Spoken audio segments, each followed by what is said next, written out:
All right, welcome back to the series on Dr. Dave Regis's openings repertoire for white. And today we're going to pick up where we left off with the Scotch game, the Scotch Gambit. So last episode we had 5 miniature games with the Scotch. And this episode we're going to have the next 6 to take us to the end of that mini chapter. Okay, so the Scotch opening involves e4, e5, and then this move, knight f3, knight to c6, and a combination of d4 and bishop to c4. So remember, we're looking at trying to go for this potentially weak square. And it's perfectly okay for black as well if they know what they're doing. But what we're seeing here is some examples where sometimes black doesn't quite get it right and it can go wrong. So, okay, so here's our next game. This is from the year 2000, but Dr. Dave hasn't given us the names of the players on this one, but never mind, doesn't matter. So knight to f3, knight to c6, d4. You can play this before the bishop comes out. It becomes a slightly different opening potentially if the bishop goes first. E takes d4, and now bishop c4. Okay, so white doesn't worry, remember, about taking this pawn back straight away, which you could, because you've got 2 attackers against 1 defender, but instead concentrates on speed of development. And this pawn you can take back later in the game. No rush to do it. Okay, so bishop c4, bishop to c5 is the next move, and white castles. So this is all normal, really normal stuff. Knight g to e7, and knight to g5. So here it is. This knight has now blocked the queen's protection of this square, and in any case, the knight would have been supported by this bishop. So knight to g5, and as usual, here we go, targeting this weak square. D5 is played by black, so that attacks the bishop and blocks the access to this square, so perfectly logical. And pawn takes. So attacking the knight and maybe the possibility of moving the pawn forward to unleash the bishop at this square again. If you just played bishop takes here, it's not going to be quite so clever. You can see the analysis bar really saying now advantage black. So we don't do that. So we go with the pawn, which is fine. And then black plays knight to here, which looks quite attractive on the face of it. It's attacking this bishop and forcing the bishop to go back. Okay, well, fine. The bishop does go back, wants to stay on this diagonal. So we've still got this potential attack on this square, remember, even though something's in the way at the minute. Excuse me, h6 from black, attacking the knight. So black wants the knight to go away to, again, release the pressure on this square. And the knight moves, not going to lose a whole knight. And in the same way as black attacked the white bishop, white now attacks the black one. It's undefended, so that's absolutely fine. And the bishop retreats. Notice again, it's staying on the same diagonal as the white king, because why wouldn't you? That potential long-term pressure. And then a slightly strange move, which I think white's probably set up a deliberate trap. I think this is a waiting move, and it looks like maybe white just doesn't want the bishop and the knight to be able to get to this square. But I think it might just be a trap to get black to fall into the next move, and he does. So black goes for this, thinking that the knight is protected. So bishop takes, knight, queen takes, and black would be happy with life. But there's a problem here. This piece isn't protected. And that usually is a clue when pieces are unprotected that there might be a tactic hanging around. And so queen h5 from white. We've got the 2 knights on the same line, and there's really no way to defend the first knight from an attack. Because whatever you do, you're going to drop one of these knights. What on earth do I mean? Well, first of all, you can't play this move to defend the knight because the pawn's pinned. It'll just be queen takes kings. Obviously, that's an illegal move. You can't do that. If you move this knight somewhere, say you put knight here, then suddenly the queen and the bishop both attack this one. So you just win a piece. You can play queen takes knight, queen takes queen, bishop takes, and white's won a piece, a whole piece for no particular compensations. That's kind of cool. And if you use the queen to defend this knight, and this is the move that is actually played in the game, queen here to defend this one, well, now you've undefended this knight because you've moved the queen away. So all that happens is you get bishop takes knight. So there's actually no way for black to avoid losing a piece. And in the real game, this was played. And that's where Dr. Dave got to the end of with the analysis. So all of this looked absolutely fine, didn't it, for black? And then this one slightly greedy move in the middle of the game of knight takes d5 spoils it. If black doesn't play knight takes d5, though, please note that the computer is saying quite rightly that the position is pretty much absolutely dead level. If black just castles, there's not going to be any, oops, no, that's a knight move. If black just castles, it will be pretty much dead level. So interesting. Okay, let's get our new analysis board. Okay, and we're starting another one. We've got the names this time. So we've got Theo de Jonge and Clayton Berry from a tournament in 1995. So, okay, fine. And this one is a pretty wild version of the Scotch Gambit. So here we go. So e4. Oh, we'll turn this off for a minute as well. Only use that when we need to make a point. e5, knight to f3, knight to c6. So we recognize all of this. Then d4, the classic Scotch game move, e takes, and c3. So this is now a gambit line. And what that means is that white has offered black the chance to take a second pawn in return for quick development. So white will have room to get the bishops out, the knight will be nice, you can get castled quickly. So white's giving up a pawn for speed, for tempo, as we call it in chess. And in this particular game, black takes the bait, so pawn takes. And I'm just going to put up here, by the way, there's nothing wrong with taking the pawn. It's perfectly okay for black. If they know what they're doing, pretty much an equal game. You know, 0.16 is basically saying equal. But it's if you don't know what you're doing that you can get squashed. Now, normally you'll get knight takes c3 here, but you can go uber aggressive as white and play this move, bishop to c4, and actually sacrifice another pawn. And black takes it and takes back. And now what we've got is white has developed two extra pieces, is absolutely ready to develop the knight and the queen and to get castled, and has a presence in the center. Okay, this, black, meanwhile, has moved one piece. This isn't going to get developed anytime soon. These two are in the way of getting castled, and there's no black presence in the center at all. So that's what white has got in return for 2 pawns of material. Now, I'll put this on. Again, if black knows what they're doing, they're okay. It's at best a tiny advantage for black. It's reasonably level. But we're not computers. And this kind of stuff, pointing at your king, if you're a human player, is potentially more than a little bit scary.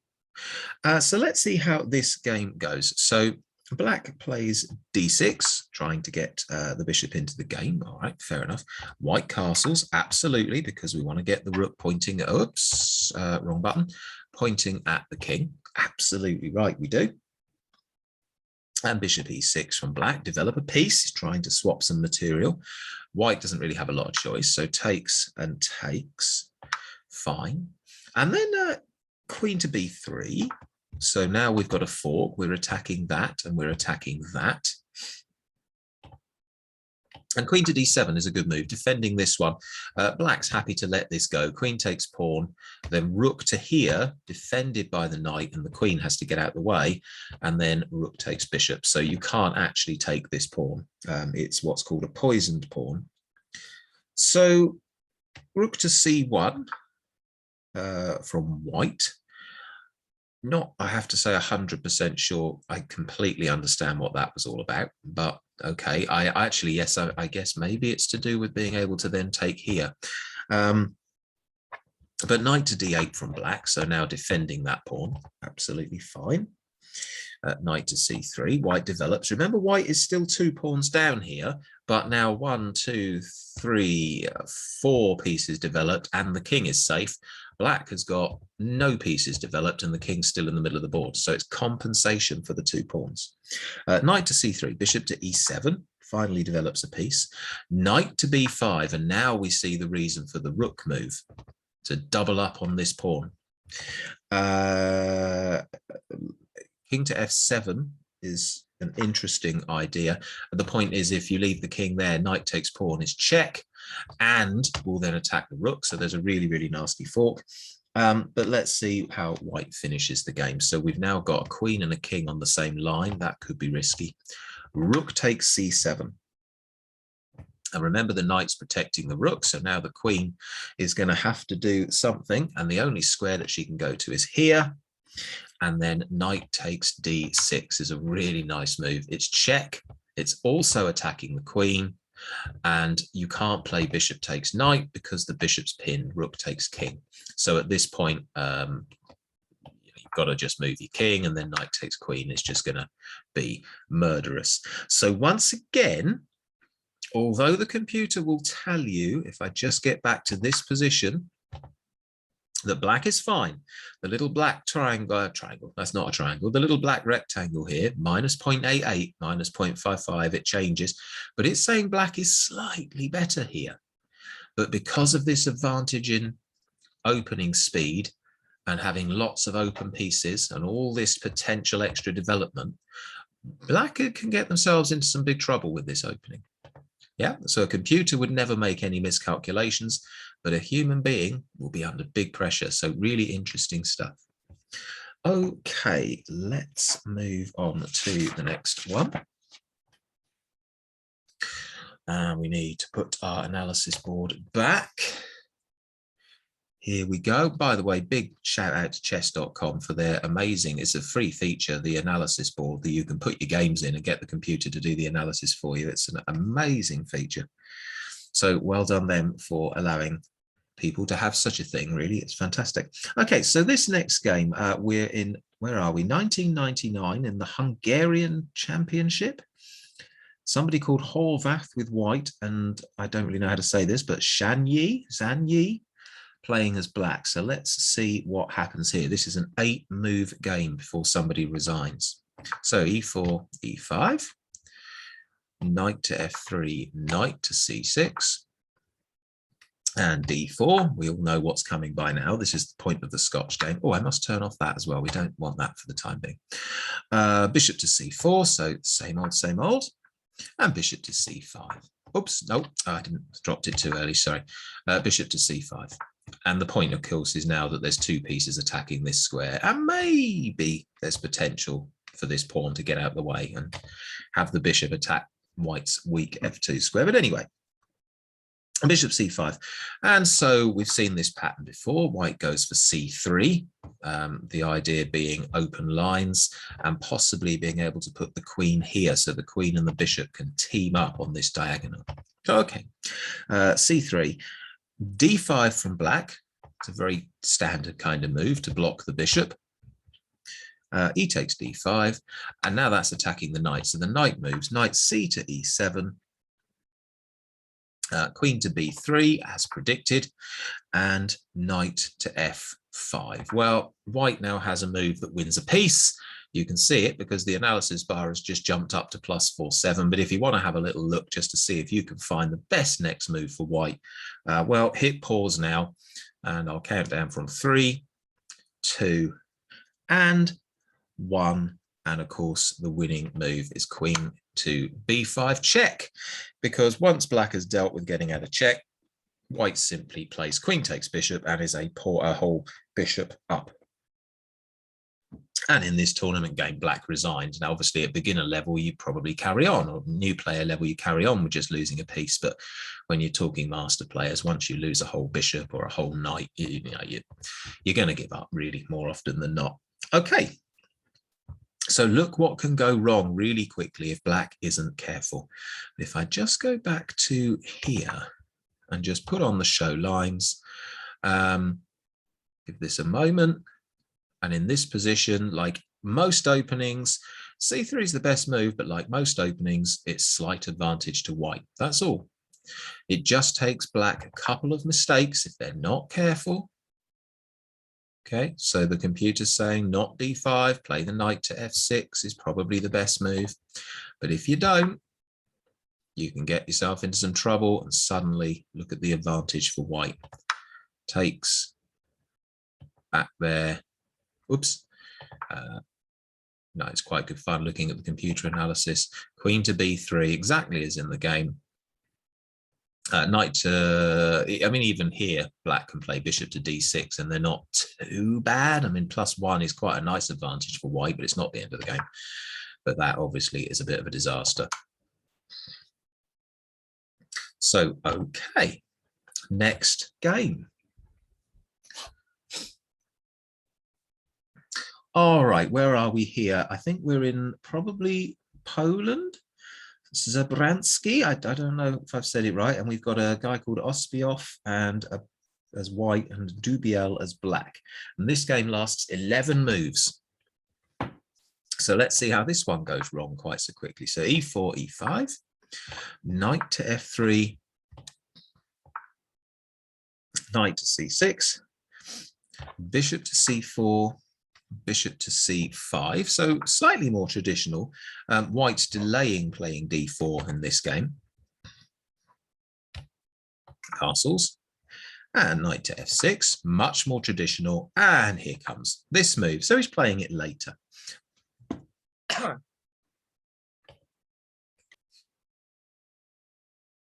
My apologies, I just hit the pause recording there for a second while I had a bit of a cough and a splutter. We're back now. Okay, so d4, and yeah, it's an okay move, -0.3. I mean, it's basically level, tiny advantage to black, says the computer, but yeah, it's level. And what gets played? Well, there's loads of different ways, of course, that black can capture. You've got all of these, so lots of things that people might analyze at another time. But the computer says the best one is bishop takes d4, and that's what was played in the game. And knight takes d4. And knight takes d4. Well, okay. What's going on here? So black appears to be a straight pawn up. Here it is. If you match the pawn formations, there's an extra one on the board. So slight advantage to black, but it's not -1. And what that means is that although black's got this pawn, the extra pawn, white's got some compensation. So advanced players will spot that white's got the bishop pair, which is kind of an advantage. White's already castled. So, you know, there's some compensation, as we say in chess. Anyway, what white does see is that the only thing protecting this knight is this pawn. So he tries to deflect. So f4. And now if pawn takes pawn, queen takes knight. Well, that's lovely. And black retreats back to c6. Now, this is quite cool. I forgot to turn the moves off here, but you can see knight to c6. And the position goes from pretty much level to advantage to white. But let's just get rid of that a minute so you don't know what's coming. So knight to c6, and this isn't so good. So what happens? Well, bishop takes f7.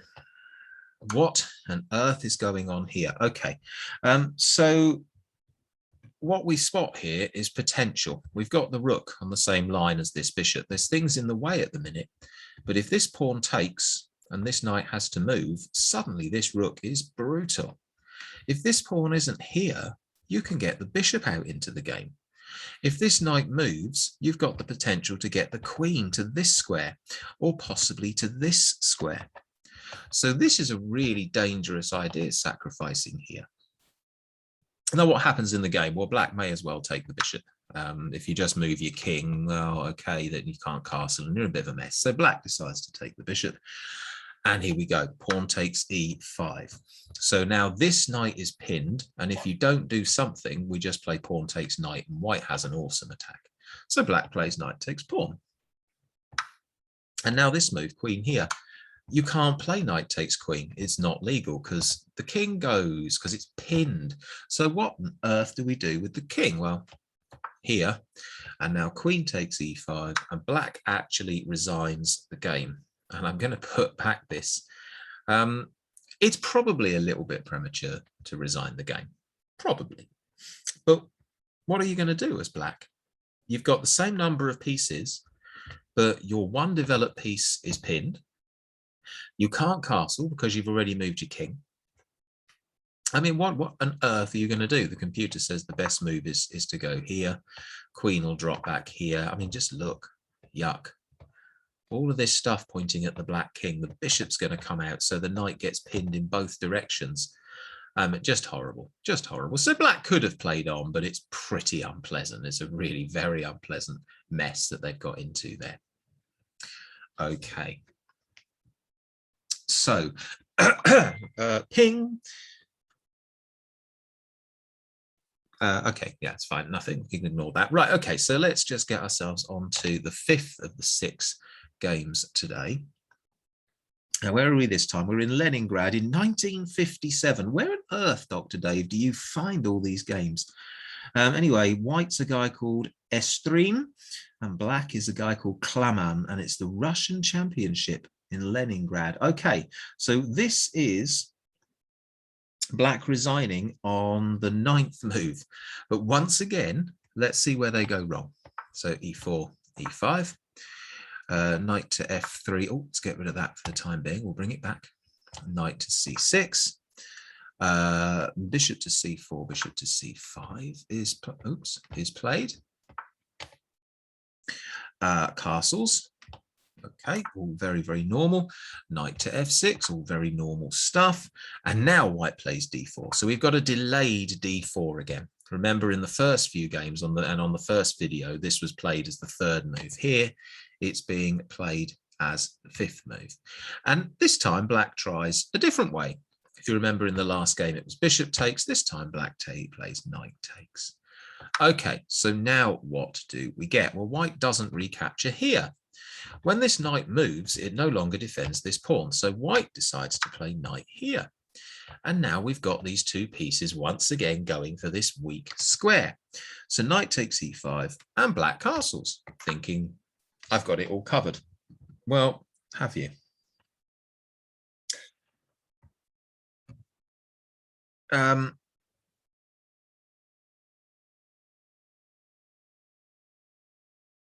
So yes, sorry, again, I just got distracted then. I do apologize. So bishop to e3 is the next move. Now, why is this winning the game? It is actually winning the game. I'm just going to quickly put the analysis back to show you, look, suddenly it's near enough +2 to white, even in the best line. So we've got 2 pieces attacking here and only 1 defender. Okay, so let's think about what we can do. Well, if we put the knight back to here, what happens, so we're defending the bishop, we've got the knight out of the attack, but I'm defending the bishop. What actually happens is white just kills the defender. So you play bishop takes, and now if you recapture, you lose your bishop, so that's no good. And if you try to be clever and go that way, you just go here.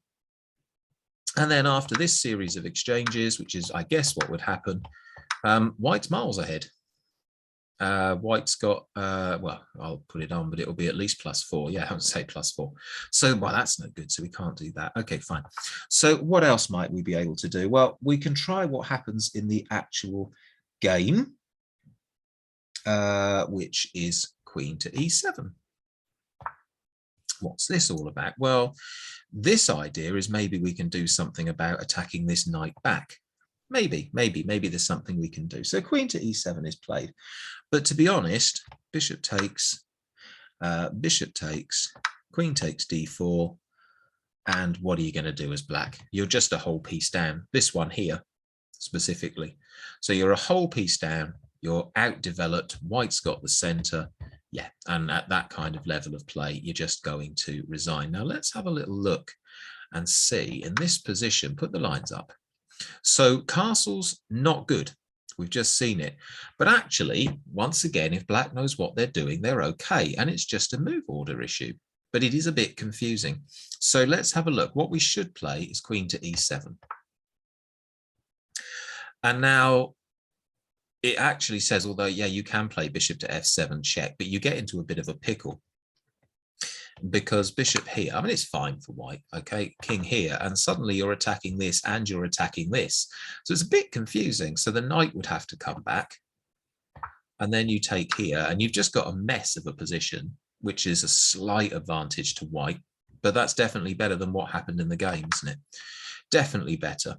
Of course, what we can really go back to, if we recall the previous game, is that knight takes d4 is just not the correct move. It should be, if you're going to take it, or you have to take it, should be bishop takes, and then black's okay. So, like I say, the really important thing here is if black knows what they're doing, they're going to be safe. If black doesn't know what they're doing, white is going to crush quickly.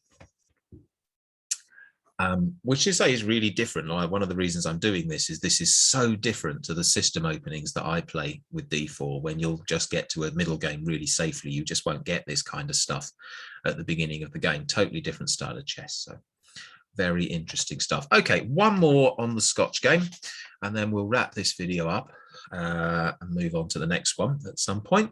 So here we go. We've got somebody called Clec against somebody called Verdun, and it says Val Maubuée. So I'm guessing that's somewhere in France in 1990. This one takes 13 moves. So e4, e5, and bishop c4. We've got a slightly different move order. The pieces will still end up in the same places that we're used to, but just a slightly different move order. So bishop there, knight f6, okay, and an early d4. Let's get rid of the computer lines. We don't want people to know necessarily what's coming. Pawn takes d4 and knight to f3. You probably could have played queen takes pawn early, but you know we haven't done that so far. So sorry, where do we get to? Knight to f3, knight to c6. Okay, we've got castles, and we've got bishop to e7, and now we've got e5. So we're going to start creating threats in the middle of the board because we are slightly ahead in development. Remember, because we've got 2 developed and we've got this bishop ready to come out. So why not? So e5, the knight has to go somewhere. You can't just lose a knight. And if you put it back here, it looks stupid. And if you put it there, well, you're asking to have problems because it's undefended. I would imagine there's going to be some sort of tactic based on moving the knight somewhere. So, okay, so we put the knight, to e4. Okay. Bishop to d5. Well, okay, that's attacking the knight backwards. So now the knight's got to move again. Well, it can't go here. It could go there. And I wonder if the computer says the best move is to put it on c5. Have a quick look. Yeah, it should go to knight c5, which is minus 0.3. So basically level. So it should go here.